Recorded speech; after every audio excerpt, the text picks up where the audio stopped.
खुलुमबाय रायजोफोर जों बयबो मिथिगौ मोजाङा मा गाज्रिया मा नाथाय दिनैनि बे स्टेजआव जोंनि हारिनि गेजेराव जोंनि समाजनि गेजेराव जों गोबांखौनो नुयो जे गाज्रिखौ मिथिखासेयावबो बिखौसो थुलुंगा होनाय बिजोंसो सापर्ट होफानानै खामानि मावफानाय जों नुनो मोनो। दा बैफोर लाइननि बैफोर आखुनि मानसिफोरा जोंनि समाजखौ जोंनि हारिखौ जुदि दैदेनोब्ला अब्ला जोंनि इयुन जेनेरेशना बबे लामाजों थांगोन रायजो राजा नोंथांमोन। जोंनि हारिनि गेजेराव माखासे ओरैबायदि देरफुनाय लाइमोन सेंग्रासा सिख्लासाफोर दङ जायफोरनोखि मोनसेबो फुजा प्रग्राम फांसन मिस खालामा बिसोरो आरो बैफोर मानसिफोरा बैफोर लाइमोनफोरा जेरावखि थाङाथों मानो ना बाइक साखावनाय जौ लोंनाय गानजा बोनाय लोगोसे बिसोरो एनि टाइम निसाजों माने गोजोनना थायो। निसा लानानै बिसोरो फुजायाव बेरायहैयो, निसा लानानै बिसोरो फांसनाव बेरायहैयो। मोनसे इम्पर्टेन्ट बाथ्राया जाहैबाय माखासे ओरैबायदि लाइमोन हिन्जावसाफोर दङ जायफोर हिन्जावसाफोरानोखि निसा लानानै जौ लोंनानै सिगारेट सोबनानै बै हौवाफोरनि खिथु ना बाइकआव गाखोथिंनानै काराव गाखोथिंनानै हरनि 1-2 बाजियाव बिसोरजों माने इन्जय खालामबाय थायो ना। अब्ला बेफोरबायदि सिस्टेमनि लाइमोनफोरा फैबाय थानाय समाव जोंनि नेक्स्ट जेनेरेशननि लाइमोनफोरनो मा मोजां नलेज मा मोजां गियान मा मोजां बिहोमा होलांनो हागोन। बेफोरबायदि स्टाइलनि बेफोरबायदि आखुनि मानसिफोरा गावसोरनि फंबाय बिनानावमोननो मोनसेल' नलेजखौ होलांनो हायो जे जौ सिगारेट जुवा लानानै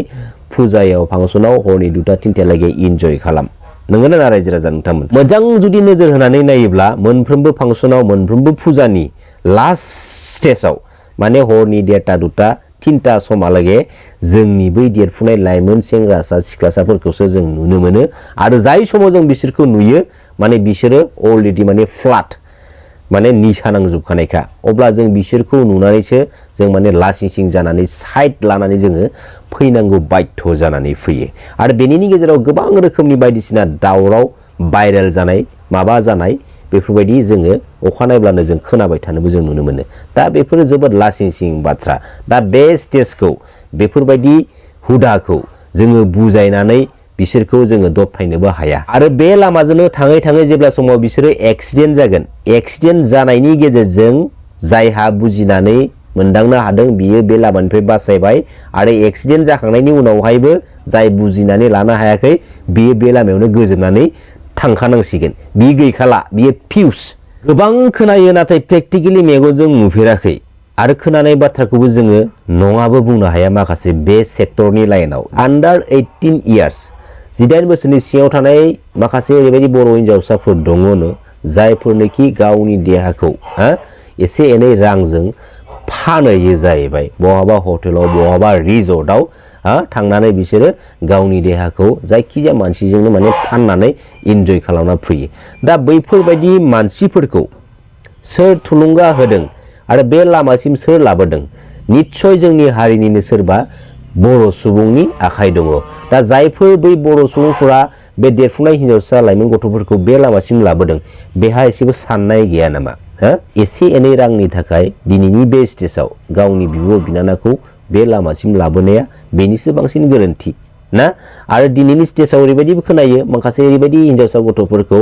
माने जर जबस्ति लाबोनानै ब्लेकमेलिं खालामनानै बेफोरबायदि देहा फालांगिरि खालामनाय मार्केटआव माने जर जबस्ति बिजनेस खालामहोबाय थानायखौबो जोङो खोनानो मोनो। जे ओरैबायदि धमकिबो होयो जे नों जुदि बाइचान्स जुदि खोथायोब्ला नोंखौ माने बुथारगोन, नोंनि न'खरखौ गासैखौबो माने धंस खालामगोन बेफोरबायदि आरो बेफोरबायदि डमिनेट खालामजानानैनो गोबां रोखोमनि गोबां लाइमोन हिन्जावसाफोरा दिनैयो सिरि बाध्ययै बेफोरबायदि लाइनाव गावनि बेसेन गोसा देहाखौ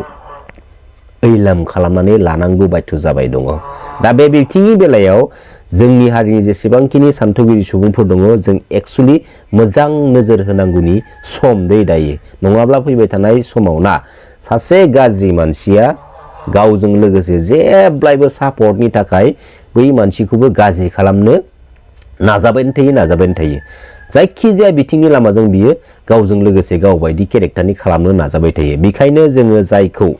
प्रुफ आरो फोरमान मोनदों जे बे मानसिया गाज्रि, बे मानसिया जोंनि समाजनि थाखायबो गाज्रि, बे मानसिया जोंनि समाजनि महर मुस्रियावबो गोसोम दागो फोनांबाय दं। बेखायनो जों बे मानसिखौ जोङो साजा होनांगोन समाजनि नेमखान्थि बायदि आरो बे मानसिया जुदि समाजनि नेमखान्थिनि गेजेरजों साजा होनायखौ जुदि मानियाब्ला नेक्स्ट टाइम समाजा बेखौ माबा मोनसे स्ट्रं एक्शन लानानै जों बेखौ साजा होनांगोन नंगौना रायजो राजा नोंथांमोन बेखायनो जों बयबो नोजोर होनाया मोजां दिनैनि बे स्टेजाव नङाब्ला फैबाय थानाय समाव जोंनि हारिनि गेजेराव जायफोर माखासे लाइमोन हिनजावसा हौवासा गथ'फोरा जाय लामाजों खारबाय दंना बे लामाया मोनसे स्टेजाव दिनै नङा गाबोन नङा 5 years 10 years 20 yearsनि उनावहाय ओरैबायदि मोनसे डेन्जारेस सिचुएशन लाबोगोन जोंनि हारिनि गेजेराव आरो बे सिचुएशना जुदि 20 बोसोराव जुदि साक्सेस जायोब्ला बेखौ एसेबां इजि जोङो डमिनेशन दबथायनोबो हानाय नङा मिथिबाय रायजो राजा नोंथांमोन मोनसे जोबोद इन्टारेस्टिं बाथ्राया जाहैबाय मा नैबे स्क्रिनाव होनाय जिथु पस्ट नुदोंना नोंथांमोना दा बेवहाय मोनसे स्किमनि पस्टखौ नोंथांमोननि सेराव आं लानानै फैनाय जादों दा बेवहाय नुनो मोनदों जे स्किम जिथु एमाउन्ट लेबार कम्पनेन्ट एमाउन्टआ टटेलि मा बेसेबां 12,80,000 सामथिं आरोना दा बेवहाय बेखिनि एमाउन्टजों जेसेबांखिनि माने खामानि मावनांगौ बेनि 1%बो माने मावनायखौ नुनो मोननाय जायाखै दा बेवहाय जेसेबांखिनि माने गय बिफांफोर माने गायनाय नुदों बेखिनि एमाउन्टजों जुदि रिलेटेड खालामनानै जुदि जों केलकुलेसन जुदि खालामोबा माने फांसे गय बिफाङाव माने 15,000सो माने गोलैनानै दं आरोना एक्चुअलि खामानिफोरखौ जेरैबायदि स्किम वाइज बेबायदि नोङो 60% खामानि नों मावबाबो जोबोद माने सेटिसफाइड जायो आरोना बेखायनो माने बुङो मोनसे बाथ्रा जे मावबो जाबो नाथाय खामानिखौ नोङो 60% मावनानै 40% जुदि नोंनि पार्सनेल बेनिफिट्सआव नों लाबाबो बेवहाय जेबो लस जाया आंनि नोजोराव आरो